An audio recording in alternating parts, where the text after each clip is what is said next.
Hi, this is Kris Delmhorst, and you're listening to Retrospectives with John Broughton on KC Radio 97.7 FM. So will you meet me in your Windy City? Perfect. All right. Thank you. Okay. Just to start off, growing up, was music a big part of your family in your youth? It was, yeah. In its own way, it was. I grew up in the city, in New York City, and my parents both, they played instruments, but the main thing I think about my family that affected my life now is that everybody sang pretty much all the time, and show tunes or whatever, 4-part harmony in the car kind of family. And so the idea of singing with people and of making up harmonies sort of just freely came to me really early and naturally before I even thought anything of it. That just seemed like second nature to me. So, everybody plays different instruments, and it's quite a musical little tribe. Can you pinpoint a moment in time when you started to think of music as something you could make a living with? Well, I didn't, I still don't know if it is. I didn't, the actual idea of doing it as a career, honestly just happened. It happened of its own accord. I never had the idea, let's try to make this work as a career. It was more like I was just doing it because I was interested in it and I was enjoying it. So I was playing at open mics and starting to play little shows, and literally I just got so busy doing music that I didn't have time to go to my job anymore. So I quit it, but it was never like, oh, let's try to do this. It was more like just putting one foot in front of the other, and it just occurred. So it was naturally that way. A very organic. I do process. remember. Yeah, I was living on a quite remote farm when I was about in my early 20s. I was working on farms and living in Maine in a very rural location with no electricity, no anything, running water, and while I was there, I was listening. It was the early 90s. I was listening to a lot of people like Tracy Chapman and Susan Vega and Ani DeFranco and Tom Waits, Leonard Cohen, and all of a sudden the dime kind of dropped for me that you could actually just play a song by yourself on guitar and have it be really compelling and musical. And so I think there was kind of the kernel of the idea that maybe it was something I could do, because I'd always been obsessed with songs but never really thought to write them or play them for anybody else, Sure. You did some busking in your early days too, is that right? I did, yeah. I sort of screech away at the fiddle a little bit. So I busked in Ireland on fiddle when I was over there, and then in Boston when I was living there, I did play songs in the subway quite a bit, which is really great practice because you can just, if you like, you can take one song you're working on and play it for, 3 hours down there, and nobody knows any different because nobody's there for more than 10 minutes. And so it was also a really interesting way to sort of gauge the reaction of people. It's kind of like having all these little focus groups of people flow through every day, because there'd be little batches of people and you could see what made them sort of sit up and take notice and what didn't. It's also really, toughens up your skin, your ego a little bit playing down there. So it's good training in a lot of ways. For sure, because, your audience is basically passing traffic and you've only got that short amount of time to get their attention. Yeah, you're either going to get their attention or not, or annoy them, so those are the three opportunities. So, yeah, it was great. It was actually really nice. I found it really relaxing in a way. There was some sort of pureness, sort of a purity to that whole exchange. Like I was putting something out there and people either, enjoyed it or they didn't, and it was kind of a nice little dynamic down there. As you mentioned, you began with fiddle and cello. When did guitar come in to the focus for you? Guitar, I really in my 20s was when I started playing guitar, and it was more, I was a city girl and I had gotten interested in farming, and so I was living in all these very remote, sort of rustic locations working on these organic farms. And so it was really, I'd say probably one of the very oldest reasons to pick up a guitar just because the nights were really long and cold and there was nobody there, and it was just sort of a way of keeping myself company and entertained and sort of like making the long nights go by. So that was when I just started learning songs, learning just a ton of songs by other songwriters. And after a few years of that, I think sort of inevitably I started writing my own. So it was your mid-20s when you began writing songs. Looking back, do you see that as perhaps something of an advantage? With a bit more life experience behind you, you were better prepared to take up the process of songwriting?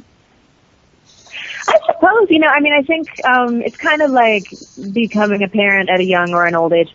There's ups and downs, to both of those things. I think I still sometimes regret or I guess I sometimes envy the people who started playing guitar when they were kids, because there's such an effortless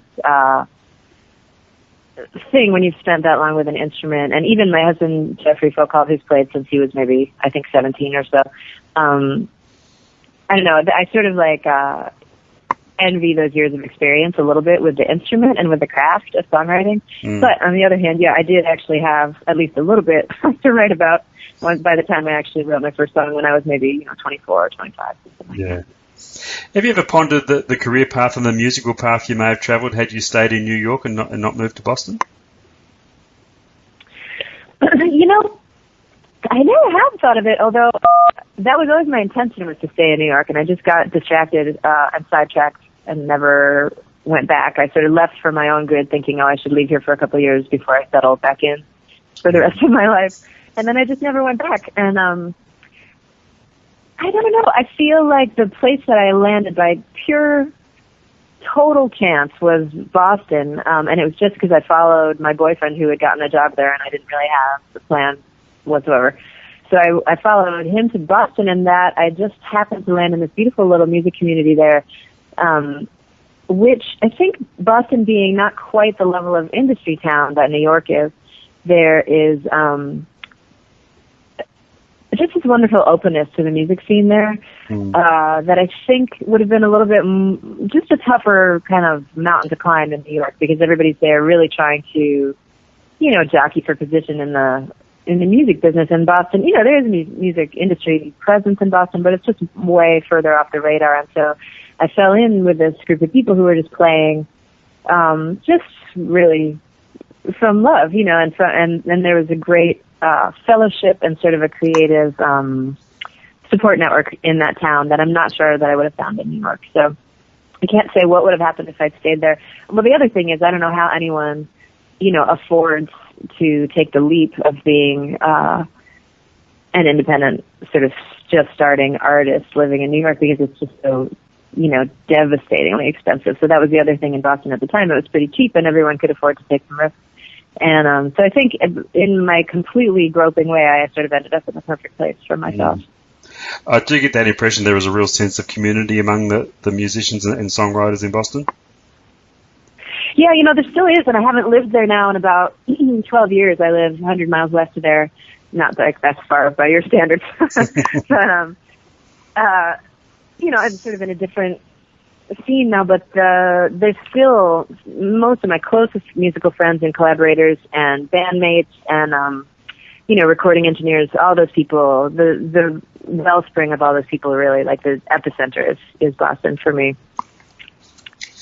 So that sense of community has, and a lot of people have sort of, people have scattered from there, quite a few to Nashville or New York or LA, friends of mine like Laurie McKenna or Mary Gaucher, Josh Ritter, and McKeown, people that have gotten, better known on the international stage are still, that's kind of the route for a lot of us, that's kind of home base. So there's little opportunities to kind of, reunite there, and there's just a real deep connection with a lot of those people that I kind of came up with. It almost, it's like the people that you went to school with, maybe, because we were all there. We were young and we were learning it together, and it's really, it's just exciting. There's a real bond that forms that way that I feel like is lifelong. Yeah, you never lose that connection. Mm-mm. No. You appear to have a great association with Signature Sounds. That they must be really supportive people to work with, and it must instill you with some great confidence knowing that you've got the support of people who truly appreciate your work. It does. You know, those guys have been so great. I think we've worked together for 15 years now, which is really kind of amazing. That doesn't happen very often, you know. And just the fact that they have survived the last 20 years of the music business and all of its twists and turns, I feel pretty amazed by them, their ability to just survive and to sort of read the landscape and continue to adapt as is necessary. And they were one of the first labels to really get their deals artist friendly in a way that really made sense with the new reality of the music business. And what I love about them, you know, they're neighbors out here in Western Mass, and I see them and we go, you know, for little cross country skis and stuff together. I mean, they're friends, but what I really love about them, as their label has grown, they came from a love of music, and they've really continued to operate from that love of music above anything else. I mean, of course, they're business people, and that's how they've survived, but they really, they never lose sight of what actually motivated them to do this in the first place, which is just passion for music. So it's really nice to work with people like that. It's so gratifying. It's becoming rare in a record label these days, so you're really lucky there. Yeah. Oh, yeah. Absolutely. I know it every day. You strike me as someone who likes to challenge themselves and try things that might be a little outside your comfort zone. And I'm thinking of projects such as the Strange Conversation album, putting other poets' works to music, and your album of covers for the band The Cars. Did you enjoy that process of occasionally taking that little side step away from what people would normally expect of you? Yeah, I do so much, and in fact, I really need it to keep engaged and to just keep kind of new life coming in. I feel like I need a little bit of a sense of risk in what I'm doing, but I also need, I think by nature I'm a sort of a broad, you know, I have a broad range of interests, and I tend to want to range across a lot of country, and so it's, you know, I feel like I stretch it about as far as I can within the sort of, you know, singer-songwriter, whatever, roots, Americana, whatever you want to call me, songwriter, you know, track. I try to incorporate as much terrain into that as possible, because it keeps me learning, which is the most exciting place for me to be.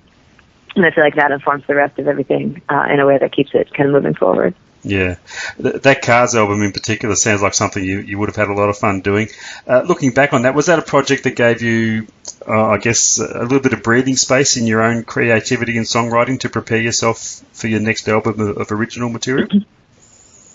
Yeah, that's kind of just what it was for. It was something I had wanted to do for years. I had sort of had it as an idea just hovering in the background for years. And when I made that record, it was a few years after I had a baby, probably about 2 years after, and I was feeling ready to kind of start flexing my muscles again, but I really hadn't accumulated enough songs to do the next record. It was just a perfect kind of re-entry into recording and making music, and it was also such a great learning process for me, just taking the songs apart. It was kind of like taking the engine out of the car and taking it apart to see how it works. Those songs are so intricately and sort of ingeniously constructed, and so different from what I write generally, that it was just really interesting for me to kind of take them apart, lay all the parts out on the table, and see how they fit together. I felt like I learned a lot about song construction from that project. Plus, yes, it was just really, really, really fun. Talk about your songwriting. Do you always have your, I guess for want of a better term, your songwriter radar up, looking for song ideas? You're one of those writers that carries a notepad around for ideas? You know, I've never been one to write things down with a pen. Usually the first time the lyrics get down in writing of any kind is when I'm typing them out for liner notes. Okay. So for me, it's I sort of sing them out, and so I did used to carry around a little recorder, and now, of course, we all have one on our phone. So I constantly, I mean, not every day, but certainly many times a week, I'm singing little snippets of things into my phone, usually while I'm doing other stuff, dishes, driving, whatever, which is when the ideas tend to sort of sneak up on you. And then I'll accumulate a big pile of those, and then at a certain point, I kind of need to, or anyway, it works best for me to leave home and hole up somewhere for a few days where I can really become just a little hermit and, retreat into my own brain and not have to deal with all the responsibilities of my house here and just, hole up and finish songs kind of en masse, because it's the finishing them that takes some sweat. But the songs, they do just seem to kind of come of their own accord. If you, have half an ear out for them, they tend to show up. So is there a strong editing process in your writing? Do you edit a lot? I do. I've been trying. Recently, I've been doing a little bit of a different process where the first idea comes, which is usually pretty concise. Sometimes, if I'm lucky, it's a verse and a chorus with music and words. And then sometimes I'll just open my computer and I will actually just sort of stream of consciousness write from there and see where it takes me, because sometimes that can generate a lot of stuff. Some songs drop out of the sky and all you really have to do is just write them down and they're done. And sing them into the thing and you're done. Sometimes I've literally for years will hang on to pieces of songs that are just waiting. Sometimes a song will wait for a bridge for 3 years, and then all of a sudden I'll be on an airplane or somewhere, and all of a sudden there it is, kapow, and I know just what it is, and that's the bridge, and there's that song done. So it's crazy sometimes how long they can sit around on the heap. It's a sort of mysterious process, and for me, the harder I try to write a song, I just got a dog a few weeks ago, and it reminds me of like when you try to chase the dog, what the dog does is run away. Like if you want to get the dog, the last thing you want to do is run towards the dog, And it's sort of the same thing with the song. Like if you run right at it, for me anyway, I know I have friends that are different, but for me, if I chase right to it, it goes away, and the best thing I can do is kind of like studiously ignore it and pretend I'm looking the other way and wait for it to sneak up to me, Is it primarily on guitar that you write, or do you use the cello occasionally? I don't usually write on cello, although I've been interested in trying that just as it's really hard to sing with cello because it uses, because there are no frets, you kind of need to use your ear to tune both notes at the same time, and it's really a challenge. So I haven't done much of writing with cello, although I'm interested in sometimes just sitting down and sort of locking myself in a room and making myself try, because it would be cool to see what came out. I usually do write on guitar or ukulele sometimes is a little bit of a simpler sound that's nice to write to. And sometimes keyboard. And occasionally I'll just write to a rhythm, like to a little drum machine beat. Oh, yeah. Which open things up in an interesting way sometimes to not make the chords happen right away. For me with guitar, I'm a perfectly competent guitar player, but I'm not a virtuoso guitar player, and my limitations I feel them very strongly all the time. And so oftentimes when I'm writing, one of my goals is to write something that I actually can't really play yet on guitar, because then I'll be forced to learn how to play it. So usually on the instrument, I'm trying to kind of consciously seek outside my own boundaries a little bit so that I can catch up with myself. Your records have featured a lot of varied instrumentation over the years. In what part of the songwriting process do you generally start hearing these sounds in your head, or is it something that arises during the recording process? Well, for me, usually when I'm demoing a song, either just to kind of keep track of it in my head or to share with a band that's going to play with me or something, usually the basics of a demo are the guitar part, the lead vocal, and one backing vocal part. And to me, that's kind of the basic scaffolding of a song. That's the way I think about song structure. It's just in terms of vocal harmony and chord changes and maybe a little bit of a, melodic part in the guitar if it's that kind of song. And then as I live with them, I start to think about ideas, but really when I get into the studio is when it actually starts to happen. And when you hear, I was just in the studio this week, so this is fresh in my mind. I just recorded 6 more songs of the Poem Songs project, because that record is actually it's turning 10 in June, which I can hardly believe. It's having its 10th anniversary, and so we recorded a little extra EP just for sort of a anniversary bonus release. Oh, lovely. That'll be out in June. Yeah, it was really fun. It was just this week. And so that's what we did. I brought the songs to them as just 2 vocals and a guitar, and then you hear them fleshed out by the band in the studio, and then all of a sudden all these ideas come rushing in, because you can actually picture the landscape of the song then and what might what might amplify it or dress it up in a cool way. So it's one of my favorite parts of the whole process. I just love being in the studio. I could do it all the time. But having mentioned that, your last album, Blood Test, was a little more stripped down in terms of instrumentation. Was that something you really had a yearning to do this time around? It was, yeah. I felt like having done, the Cars album, of course, was sort of everything, and with the kitchen sink to boot, on there. And my record before that, Second Singer, had been the one that I largely self-recorded, and so I ended up putting a whole ton of kooky sounds and instruments on that one as well.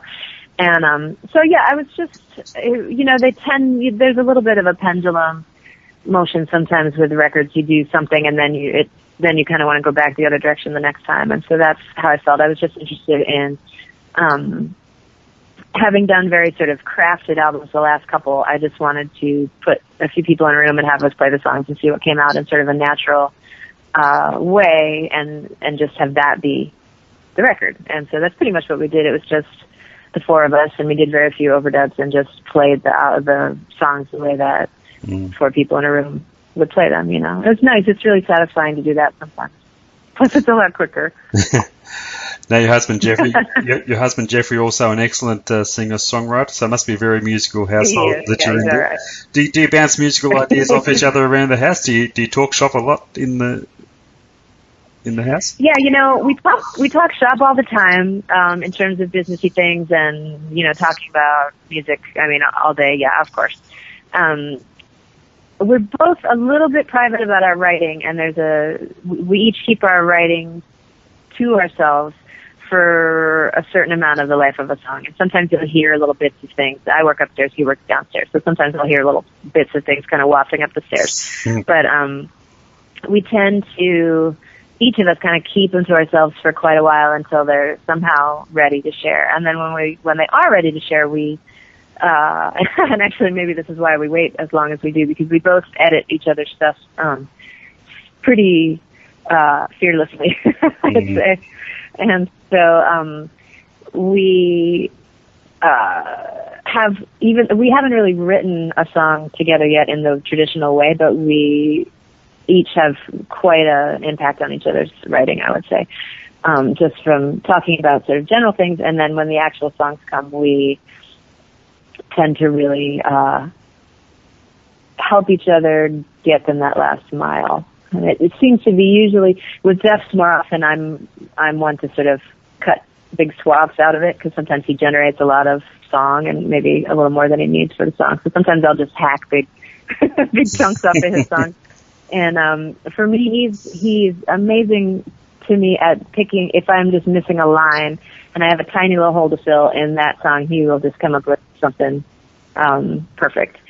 So it's incredibly nice to have somebody, with such skills and such honesty, like sometimes brutal honesty, but we're sort of operating from a base that's safe enough that we can actually be really great critics for each other. I think it's super helpful, and I'm really grateful for it all the time. Now, regardless of what career you're in, becoming a parent obviously changes a lot of things, but with both of you in a line of work that involves just taking time out for creating and a lot of travelling and unusual hours, how much has it changed the way you go about things?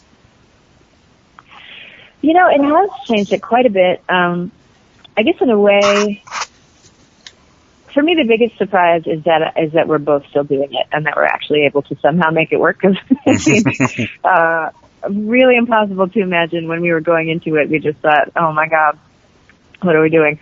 But, we have the calendar meetings are sort of epic, and the logistics is the hardest part of what we do, just trying to make sure everybody is on the road enough and doing what they need to do for their, to keep their career going, and then getting enough time writing and sort of hold up that way, and then we're getting enough time as a family, and definitely, everybody, all working parents struggle with that, but yeah, as you say, there's some specific extra little challenges to two separately touring artists as parents. That's definitely, we're the only people I know who do that, so there's not really any role models to turn to, but we just seem to sort of keep making it work, knock on wood.